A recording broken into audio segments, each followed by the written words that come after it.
Leading without authority is a critical skill set for project managers. And in this video, I'm going to share and teach you how you can lead a project team that doesn't report into you. And while we're talking about teams, I have something special for you, top 10 things you need to know. It's like a checklist. And I'm going to give you this information at the end of this video, so you need to stay tuned. Hi, if you're new here, welcome. I'm Adriana Girdler, and I am your host, your leader leading you without authority in the world of project management. Yeah, well, we're here to learn how to lead without authority. So on that note, please subscribe, hit that like, grows our community. And you know what, let's just get to it. What is leading without authority? It's when you're responsible for everything and the people who are going to be delivering on it, but they don't report into you. In fact, they report into a direct manager. So how do you convince them now to ensure that they follow you completely? That is leading without authority. Have a strong why. Okay, when you're leading people who don't report directly into you, then you need to motivate them. And motivation comes from, why are we doing this? Yeah, people have to do tasks and they have to execute them. But what really gets people connected to you when they don't report into you and you don't have any kind of sway over them is the why, the motivation. They're excited about the project. It's a cool thing to work on. It's fun to work with you. That becomes really important. And one of the greatest gifts we can give to our team members with the why is really having a clear understanding of the background, so we can explain why we're doing this, get a really clear idea of the scope statement, what are the parameters we're working on, and more importantly, what's in and out, so people aren't chasing or going down the wrong path. That in itself will really ensure that they understand the why, and now they get connected to you because they're clear with what it is they have to do. Get buy-in. All right, you have to do this at the beginning as well. Now, buy-in is when people have bought into what you're doing, how you're doing it, etc. And so there are very key specific ways that you can do this. The first point of contact with buy-in is actually with your action plan. So I use a work breakdown structure and action plan. If you go YouTube, Adriana Girdler, or WBS, it'll pop up and you'll get more information on it.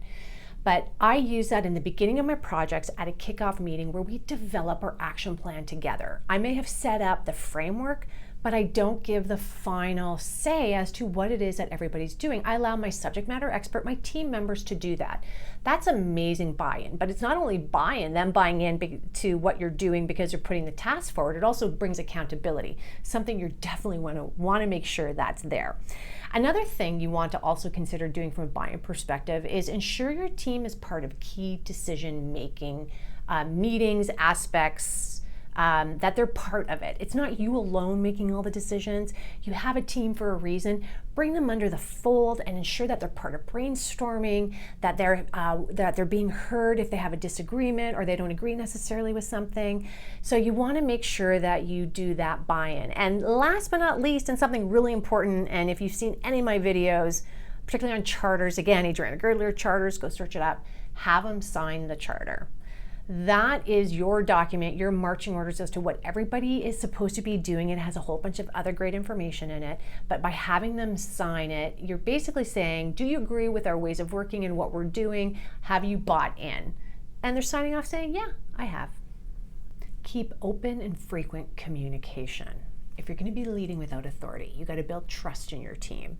The best way to build trust in your team is that your team needs to know that you have their back, that you're there for them, that you're going to remove the roadblocks, that you're going to ensure that their success is actually your success and the project's success, that they need to know you're all working together. The best way to do that is to be open, transparent, but also to have frequent communication, because what happens when we don't communicate frequently? We come up with assumptions, we misinterpret something because we don't have clarity on it, and then that really starts your house of cards, which you're building when you're building a project, because you know people are necessarily reporting to you, can fall down really, really quickly. So it becomes really important, really focus on that communication, keep them up to date, reply back right away, ensure that they're part of that loop with your updates. It just becomes really, really important, and they're going to be appreciative of that. Clarify things. If you have to say it 25 times, do it, because I promise you, you don't ever want to say, I told you that once, why is it that you're asking me again? Oh my goodness, if you want to shut someone down and really turn them away, do that. But I'm telling you, don't do that. Say it over and over. It is okay. You just want everyone to be really clear and have that open communication. Make projects fun. What? Adriana, what the heck are you talking about? Projects are work. Yes, they are work. And believe you me, they can be intense, and if you're constantly working and not injecting a little bit of fun, it kind of doesn't make it enjoyable. So what I'm saying is you can work and you can have fun. You can do both. So as a project manager, you need to instill that with your team, and there's a couple things that you can do that I want to share with you. One is an inspiration quote. This is a really cool way to bring in fun and learn a little bit about your team members.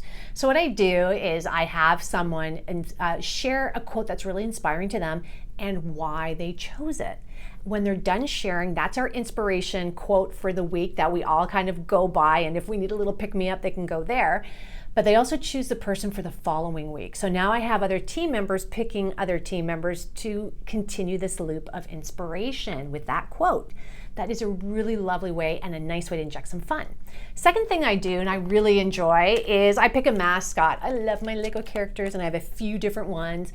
And I usually say, hey, this is our theme. Everything is awesome with Emmett, and we play off of that theme. So we may even inject Emmett's picture and PowerPoints. Some projects I've actually had Emmett or other Lego characters in pictures, and I've actually had the Lego Superman travel with me on business, taken pictures of Superman on a plane, and then I share it with the team and on an email or on a SharePoint site or in a chat, and it's hilarious, and people just find it funny, and it's nice to laugh. And on the note of laugh, something I'm actually going to start doing, which I thought was I like the idea, is I'm going to have a joke. I'm going to have someone every week come out with a joke. Clean one, mind you, clean one, respectful one. And just so that we all can have a little laugh, because sometimes that in itself can just lighten the mood, particularly if you have a heavy day. Now, and of course, a very traditional one is team building exercises. In fact, if you go to Adriana Girdler in the YouTube search bar, go Adriana Girdler team building, you'll find tons of videos I have on that.